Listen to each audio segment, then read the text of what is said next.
do black women make better CEOs? And I'm talking about corporate CEOs, beyond CEOs of their own organizations. I came across, and I can't remember where I found it, but I came across a viral video which basically said that black women make the best CEOs, and it was underpinned by some research. So I went digging, because I'm a fan of receipts. I like to find where this research said that black women, of course we're amazing and wonderful, but I wanted to figure this out, because if black women make the best CEOs, why are there not more black women CEOs of corporations globally, right? Outside of the African continent. So I went digging and I found some research. I found a research, and it's basically from an institution called Bryant University, I think, Bryant University, yes, in the States. And it's a piece of research by Dr. Sonal Kumar, who was an assistant professor of finance. And they were actually talking about this idea that, first of all, women assumed to be, or credited as being, high performers, particularly in financial institutions. So I'm taking a quote from part of the research. There is an idea in finance over the past 10 to 15 years, one that seems to be supported by a lot of research, that bluntly stated that women are inherently better than men, she notes. But obviously that ignores all of the discrimination that women face. Now remember that obviously the majority of women in some of these institutions happen to be white women. So Dr. Kumar wanted to go deeper into this, because this isn't making any sense. You can't just say that somebody's got a distinction and they're amazing, and you're overlooking the discrimination within the institution, within the structures, within the organization. So they went deeper and they looked at, for example, the study that they did, and again I'm going to take out a quote, when distinction disguises discrimination. So a look at female and non-white CEO performance, and that's a combination of a long-term investigation into the issue that has implications for the highest levels of power across America. Now, this is an American-based study, but it is relevant to Europe, and I guess the Western world, okay?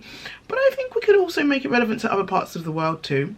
There is a phenomenon called the glass ceiling, and that's where a lot of organizations promote exceptional women, so women, and it tends to be white women, and then women who are black, Asian, non-white. I'm not the biggest fan of that term, but I'm going to use it for the purposes of just making of ease.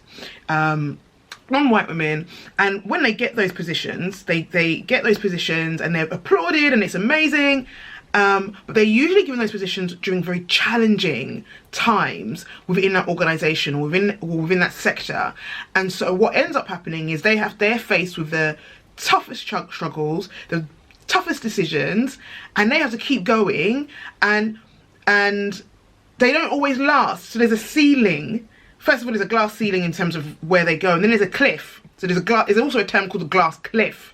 So they end up falling off that cliff, quote unquote, and failing, or failing based on the parameters that they've been set up to overcome, right? Another part of the research I wanted to pick out, so there's lots of little nuggets. Kumar's research suggests that women, particularly women of colour, who break through the C-suite glass ceiling must overcome a gauntlet of cuts along the way. So it's basically what I've just described. You get to that ceiling, and then there's a cliff that you've got to kind of overcome.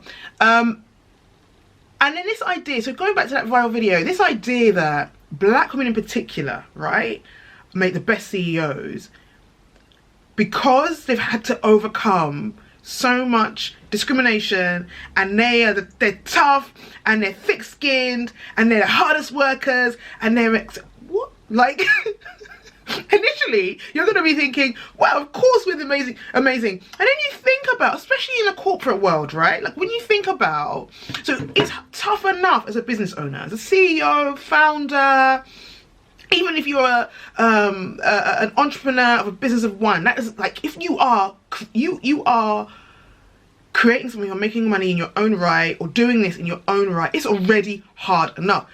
So if you think about corporations, whether they're small to medium or large, huge, multinational corporations with shareholders, board members, directors, hundreds and thousands of employees, can you imagine?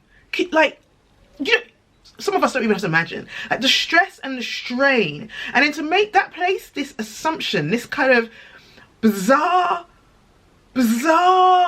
perspective that, you know, because you've been able to overcome so many challenges and so much discrimination, you're now this excellent, amazing superhero of a person, of a woman.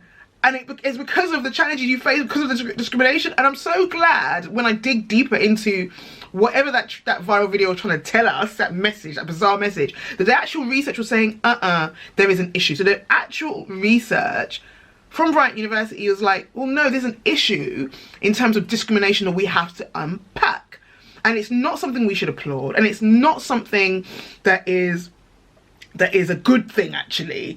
It's more than that. And we have to look at the structures, and we have to look at the systems, and we can't just say, yay, we've got more non-white female CEOs. Okay, I'm not the biggest fan of non-white, but black and Asian women CEOs, amazing. No, they've got to overcome so much of the nonsense and of the BS. And another thing that kind of jumped out is it's a direct quote from Kumar, is, in a sense, we are comparing extraordinary women with average white men. And look, I feel like I could end the video on that, to be honest. And I kind of feel like I've spoken about this topic of excellence and working hard and hard work and being, you know, undervalued. And look, it's great to have this individual success. Look, if we can celebrate black women CEOs, non-white women CEOs, I think it's exceptional, like, when you rise through the ranks in whatever industry. But I also think it's dangerous. It's a dangerous narrative to say that because of the challenges that we've had to overcome, we make the best, because often, even with that, we are set up to fail, or we are set up to have to work harder and overcome even more barriers. So yeah, just wanted to get that off my chest. I'd love to hear your thoughts. I'm going to share the link to the to a summary of the research. And again, this is not to discredit any of the amazing CEOs that are out there, but I do think it's really important we have those kind of conversations and be honest with ourselves and not just kind of applaud for the sake of applauding. Yeah, thank you for your time. Thank you for watching. Leave a comment below. Take care. Bye.